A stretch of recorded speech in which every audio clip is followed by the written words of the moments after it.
This is the PR Podcast, a show about how public relations helps you tell your story to the world. We talk with great PR practitioners who have the skills, creativity, and just plain savvy to get their clients noticed. Now here's your host, Jody Fisher.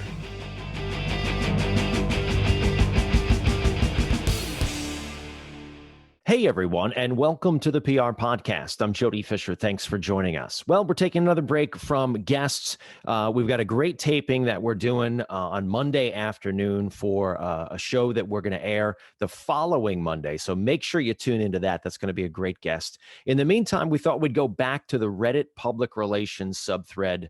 Did I say that right? Subreddit. Old dog, new tricks. But we're going to go back there and do some Reddit Q&A because we always find some value in here, some interesting questions that are always posed on that thread. And it really gets a conversation going, and would love to hear your thoughts on the questions that we're answering today on our social media channels, Facebook, Twitter, Instagram, YouTube. Check us out on all of those. Let us know if you agree, disagree with the thoughts that I'm going to throw out here spontaneously. And disclaimer, when we go through these and I read these, all I really know is the headline. I pick it based on the headline because I'm trying to pick something interesting, but I really don't dive into the thread until I actually read it live here on the podcast. So we're going to get into the Reddit public relations subreddit. And we're going to see what some folks are talking about over there, and let's get some conversation. So here we go.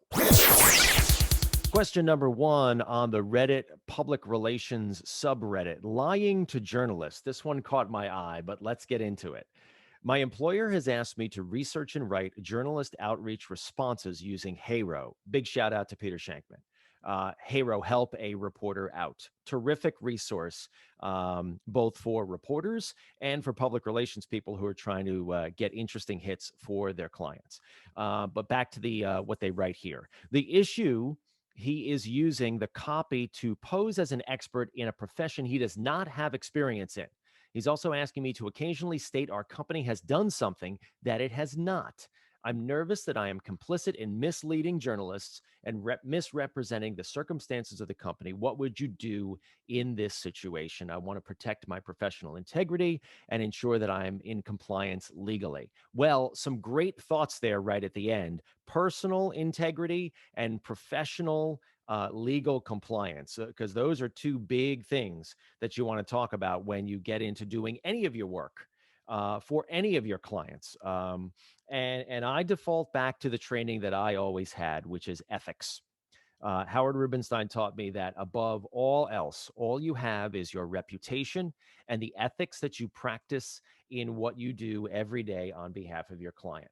The short answer here, obviously, is you never, ever, ever, ever lie.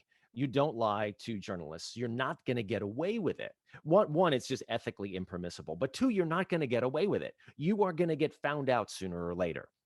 If you try to say something that you're not, be something that you're not, have expertise that you don't, a reporter, especially one who is a beat writer in a particular area, they're going to sniff you out in 2 seconds. You are not going to last. And then what's going to happen is you're going to get blacklisted.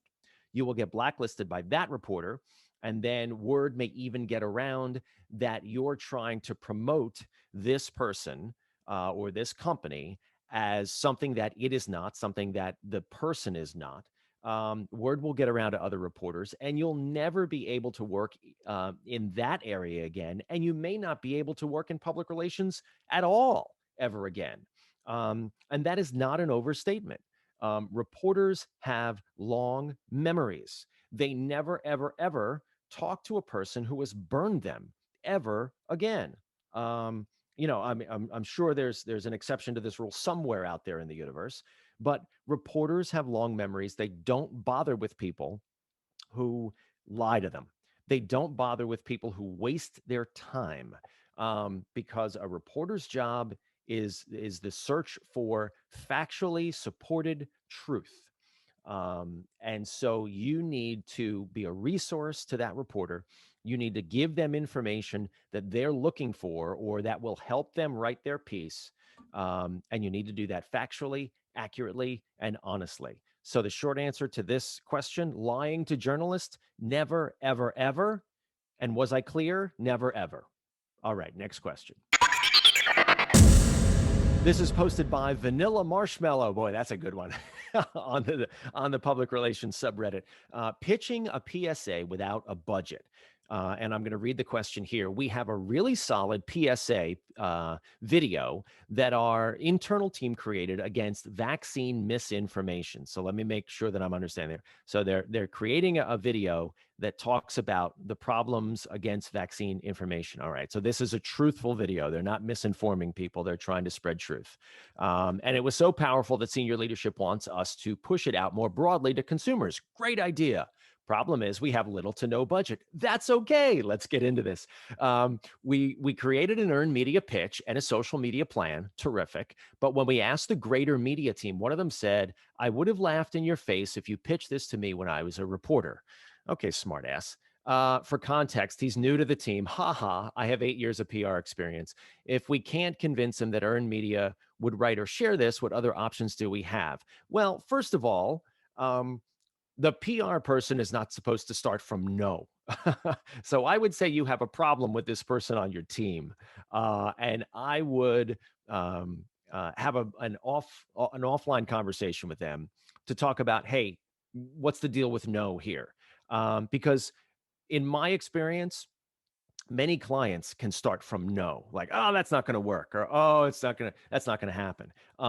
And my personal opinion is you don't get to start from no unless you have something else to advance the idea, right? You can say, well, that's not going to work, but this is. That's okay, because it is part of our job as PR people to say, the way you're thinking about that isn't going to work. But if we do it this way, it will. All right. Our job is to find yes, not to just shut things down. So you got to have an offline conversation with that person, especially if that person is in charge of pitching this idea to earn media. So go back and do that. It sounds like you've got your head in the right spot here, right? You've got a great piece of original content. And I'm assuming that it also has something important and new and original to say, right? And it doesn't have to say it to the entire universe. It can say it to a niche audience. It can say it to the audience you want to communicate with. But I'm making the assumption that this says something new or approaches the subject in a new way. That assumption aside, or taking that into account, I should say. You've got an earned media pitch. You got a social media plan that can support it. Now you got to get this earned media team on board and say, how are we going to make this work? Because your job as a PR person is to find yes, to find a path to yes. So have an offline conversation with that person and get about it. In terms of what other options we have on limited to no budget, I would say you're right on top of them. You've got the piece of original content. You've got a pitch to make it happen. You've got a social media plan to put it out there. You might look into something like embedding it. Obviously, I hope you've embedded it on your website to direct people back to it. I hope you've done something like maybe hosted it on YouTube, properly tagged it so it can get around in terms of enhancing your SEO. I think you should be bringing your SEO team in on this to make sure that all those tags and all those keywords are done properly. Again, I'm leaving paid media off here. So, you could do things like OTT, you could do other things in the paid media space, but assuming you have no budget here, I think social, I think earned media. So if you embed it on your YouTube page, you can then, or if you put it on your YouTube page, you can embed it in an email. Maybe you're sending it out to your customers, you're sending it out to your stakeholders, you're communicating directly with the audiences you want to be talking with, right? Maybe you want to do something like host a webinar. I think all of our days are, all of our hours are precious. And I think we're a little on, Zoom and webinar overload. But if something is really valuable and you can build something interesting around it, a 30-minute webinar, maybe with an expert and your CEO or some other subject matter expert, I think that might be really interesting. Again, for a focused audience. I'm assuming this doesn't communicate too broadly, although you are saying here you want to push this out more broadly to consumers. I would say just get creative. It's a combination of leveraging earned media, social media, and what I'll call owned media, which is your website and your email list. But above all else, find the path to yes, because that's the most important thing that you can do here. Good luck. All right, question number 3 from So Chic. Help writing a non-newsworthy press release. Oh, some of my favorites. All right. We've all come across these, right? Non-newsworthy things. All right, let's get into this. Hi, friends. They write, my managers tasked me with writing a self-promotional press release for the agency under the guise of a client, a credit union for context. The basis of the press release is to highlight the success of this local credit union has through national PR outreach thanks to us. I truly believe my managers doing this solely to attract more clientele. That is okay. Don't sweat it. That's all right. And the ideal targeted publications from my manager are credit union industry publications. Great. I've worked with them. Guess what? They love content just as long as it's honest. And let's go back to that first question that we answered today. There have been a few earned media placements outside of regular PR web distributions, but honestly, not much else. How do I write this thing? Have we not all asked ourselves this question? I've already voiced my concern with my manager that this release sounds like a case study and then it's not so newsworthy. I'm trying to come up with the angle, but I'm giving myself a headache. Any words of advice? This is a great question because this is what we do every single day, right? And the way I usually describe it, and you've probably heard me say this before, okay, your thing is important to you, Mr. Client. Great. We have to make it important to the newspaper you want to be in. We have to make it important to the TV station you want to be on. It's important to you. We got to make it important to them. So that's the approach you need to take to non-newsworthy stuff, right? Or going back to our previous question, finding the path to yes. Okay, so knowing what I know about credit union industry publications, because I have worked with them and they're fine people. They're really nice people. They need content, right? They're usually armies of one. And so any kind of finished content or close to finished content that you can give them is welcome, right? Whether it's a byline or some kind of a column, it's great. The 5 tips, the 5 things to do kind of column is awesome. People love those. Anything that goes along with a little bit of video, shoot a little video with your client to go along with that, because then the publication can use it to embed on their website and perhaps even put on their social media page. Let's see. You can obviously pitch story ideas, key into current events, what's going on either in your industry or in the greater market that you can comment on, that you can bring advice or expertise to, whether it's, I know things that are going on right now, things like mortgages, there are things like they call them cash out refinance mortgages, financing college, graduation. We're in April here now, so we're coming up on graduation season. We're coming up on summer vacation season. Key into milestones or things that are going on in the industry, and be able to comment on those.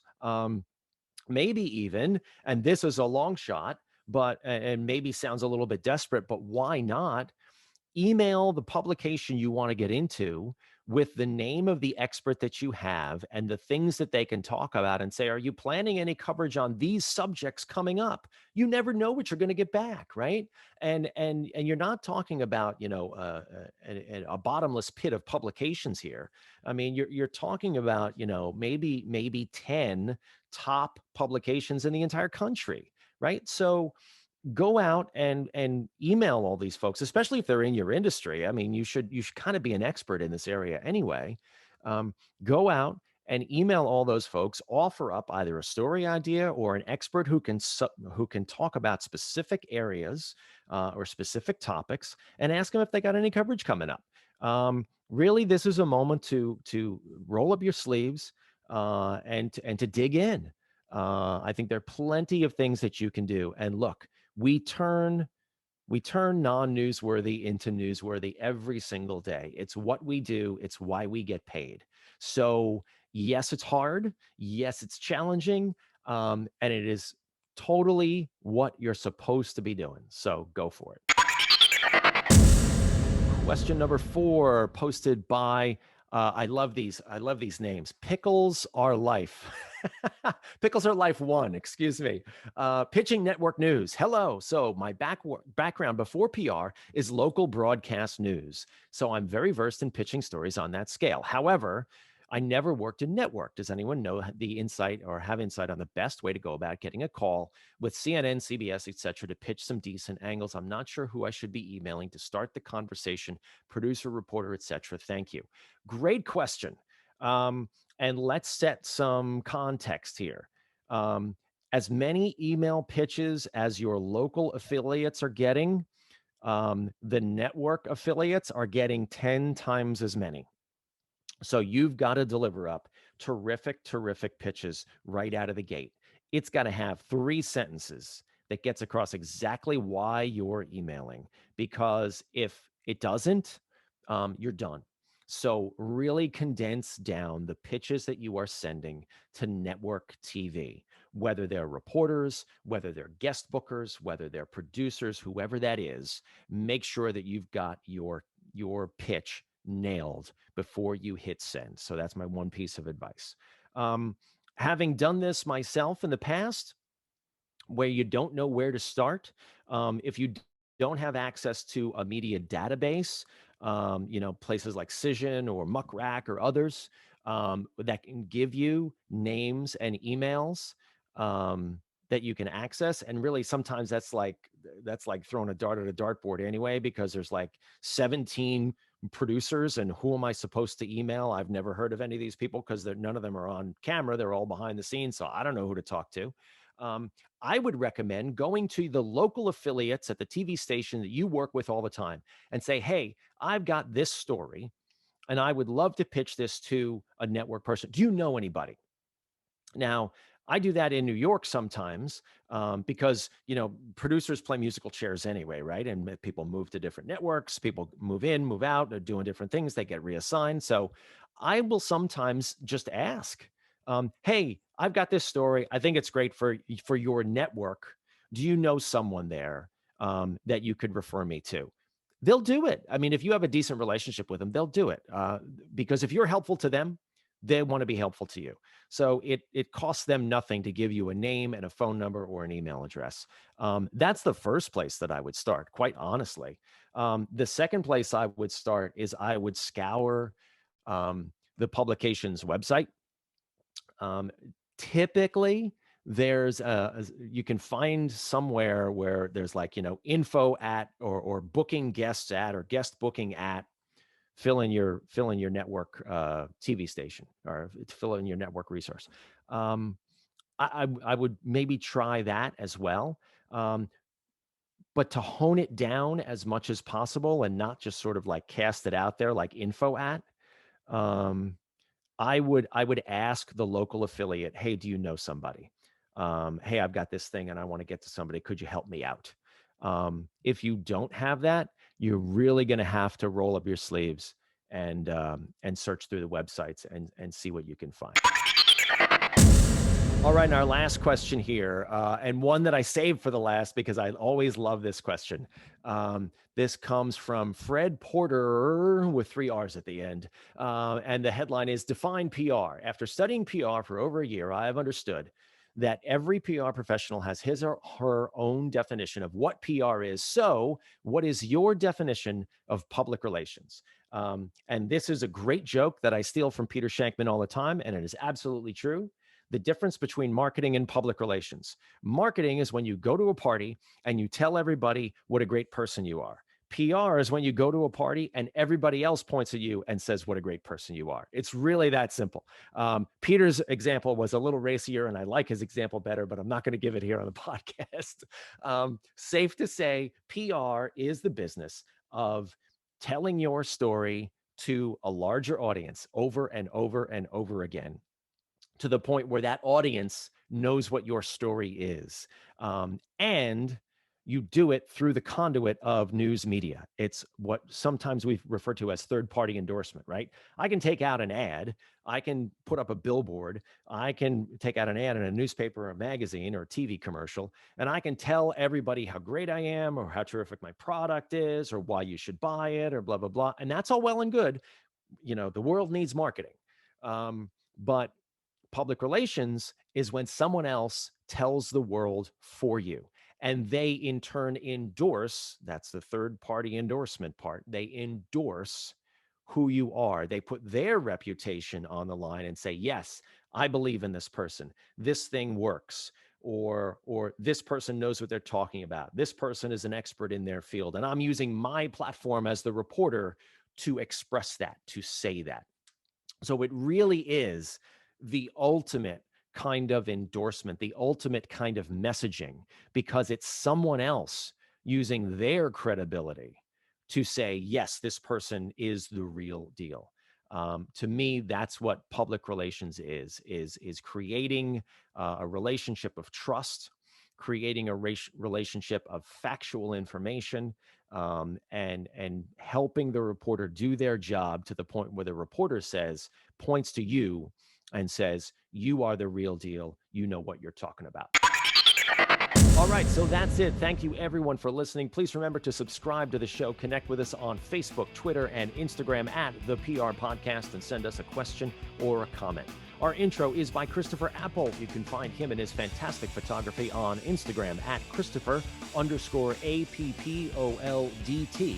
Check him out there and hire him for all your photography needs. And you can find me online at Jody Fisher on all the socials and at jodyfisherpr.com. We'll see you next time on the PR Podcast.